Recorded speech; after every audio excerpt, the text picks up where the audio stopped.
Na aula de hoje, nós vamos abordar centro de gravidade e centroide. Esse conteúdo consta no capítulo 9 do livro de Estática.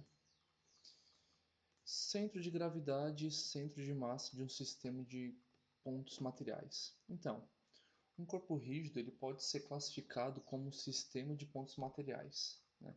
Lembrando lá no início do conteúdo, quando eu abordei ponto material e corpo rígido, sendo que um ponto material ele pode sofrer apenas translação, enquanto que um corpo rígido pode sofrer translação e rotação. Então, um corpo rígido ele é composto por vários pontos materiais, né? Então, um sistema de pontos materiais forma um corpo rígido, né? E esse corpo rígido ele possui um centro geométrico, né? Conhecido como ponto G, né? Que eu já até comentei em alguns momentos, né, sobre o ponto G, mas eu não mostrei como encontrar esse ponto G, né? Principalmente quando não há uma assimetria de um componente. Porque quando se trata de um quadrado ou um retângulo, é muito fácil determinar o ponto G, sendo que ele vai estar exatamente na metade, né, no meio desse corpo, né? Ou, por exemplo, um componente circular, né, onde o ponto G vai estar exatamente no meio, né, desse componente. Mas em alguns momentos, né, a gente pode estar trabalhando com perfis que vão ter um centro geométrico que não é tão intuitivo e óbvio, né? É preciso calcular e com isso determinar onde fica situado o ponto G. Então, quando eu tenho um componente, eu, o seu peso, né, total, o seu peso resultante, né, que ali nesse caso estou chamando de WR, ele é alocado no ponto G para efeito de cálculo, né? Então, quando eu aloco toda a massa do corpo, todo o peso do corpo no ponto G, eu estou fazendo isso para efeito de cálculo, né? E para encontrar o, no caso, o peso total de um corpo, nada mais é do que o somatório de todas as suas partes, né? Se eu somar todas as suas partes, né, eu vou obter o peso resultante, obviamente. E esse peso resultante, né, que eu aloco no ponto G, ele está a x barra, y barra e z barra de um ponto de origem, um ponto de referência. E como é que a gente faz para encontrar o x barra, y barra e z barra? Então é isso que eu vou estar mostrando, né, na aula de hoje, né?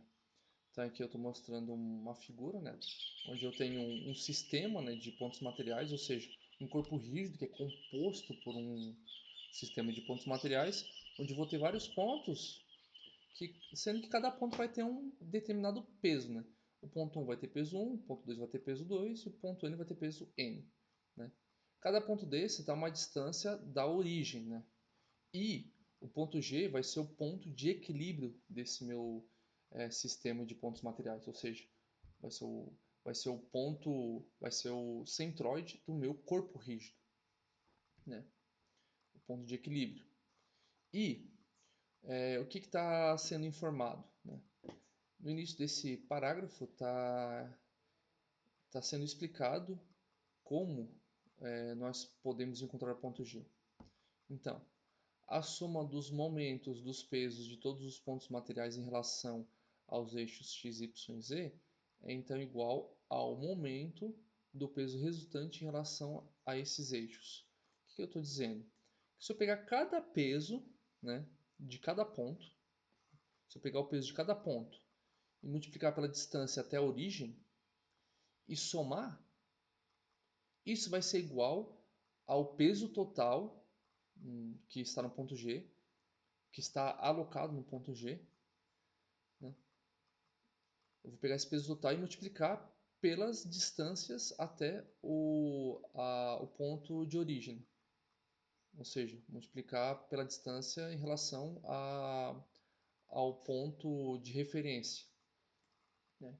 Ou seja, por exemplo, se eu estiver analisando só a direção x, eu vou pegar o peso total, né, que está alocado no ponto G, multiplicar pelo x barra, e isso vai ser igual a ao somatório de todos os pesos multiplicado pelas todas as distâncias na direção x em relação à origem, né? Ou seja, em relação ao ponto de referência. É o que está sendo mostrado nessa equação logo abaixo, né?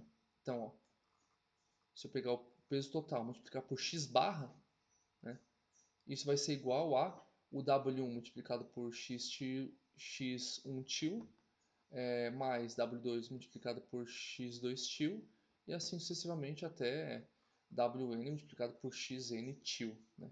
Então eu pego cada pezinho de cada ponto material e multiplico pela distância em relação à origem, né? Somo todos, né? Somo todos e igualo ao peso resultante multiplicado pela distância, né, x barra. A mesma lógica serve para a direção y, né? Se eu quero encontrar y barra, o que eu devo fazer? Eu pego o peso total novamente, multiplico pelo y barra, né? Esse y barra vai ser a distância até a origem, na direção y.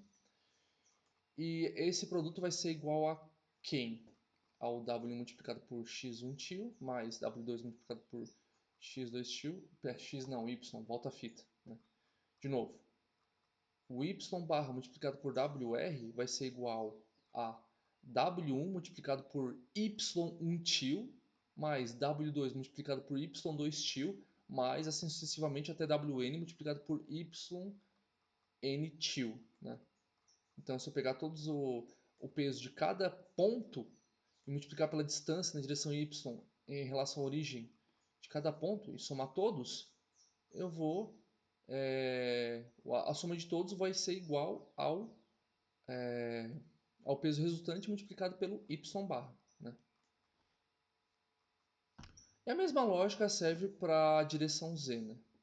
Ou seja, para encontrar o x barra, y barra e z barra, o que eu vou fazer? Eu vou isolar essas variáveis, né? E com isso eu vou chegar na equação 9.1.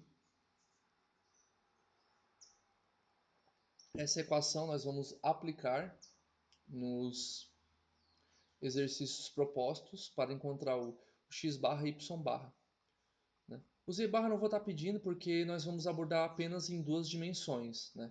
Então, nossas figuras vão ser tratadas sempre em duas dimensões, né? Então, nós vamos precisar encontrar apenas o x barra e o y barra, né? Então, essas coordenadas representam as coordenadas do centro de gravidade G do sistema de pontos materiais, né? Então, o ponto G de um corpo rígido, ele está à distância x barra da origem, y barra da origem e z barra da origem, né?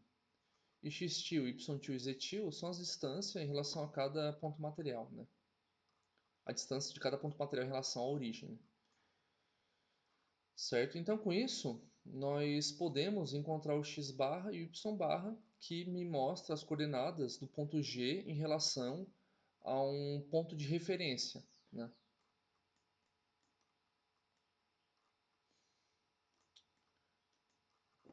O mesmo eu posso fazer considerando a massa.